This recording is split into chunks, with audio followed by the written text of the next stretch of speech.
ఇప్పుడు తెలంగాణలో చూసుకుంటుంటే go back Marwadis అని చెప్పేసి ఒక నినాదం వినిపిస్తుంది. అవును. ఎందుకు ఈ నినాదం ఇప్పుడు? అయితే ఈ మధ్య కాలంలో ఇది ఎక్కువ వినబడుతుంది. అవును. ఇంత ముందు కూడా ఉన్నది, హ్మ్. బట్ అది చాలా తక్కువ ఉన్నది. అవును. 60 ఏళ్ళు ఆంధ్రుల మీద పోరాటం చేసిరు. పోరాటం చేసి తెలంగాణ సాధించుకొని 11 సంవత్సరాలు అవుతుంది. అవును.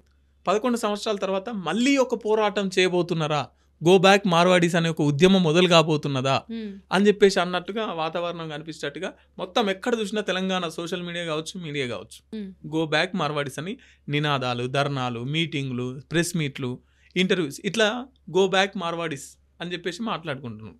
వాస్తవంగా ఏంటంటే ఇప్పుడు తెలంగాణ పల్లెల్లో 12,000 గ్రామాలు ఏమో ఉన్నాయి. అవును. 12,600 చిల్లరేమో గ్రామాలు ఉన్నాయి. ప్రతి మండలానికి ఎంటర్ అయ్యారు మార్వాడీస్. ఓకే. హైదరాబాద్ మొత్తం వాళ్ళ చేతిలోకి తీసుకున్నారు, వాళ్ళ ఆధీనంలోకి తీసుకున్నారు. హ్మ్. మొత్తం తెలంగాణలో ఉన్న అన్ని మండలాల్లో మార్వాడీస్ షాపు ఖచ్చితంగా ఉన్నది.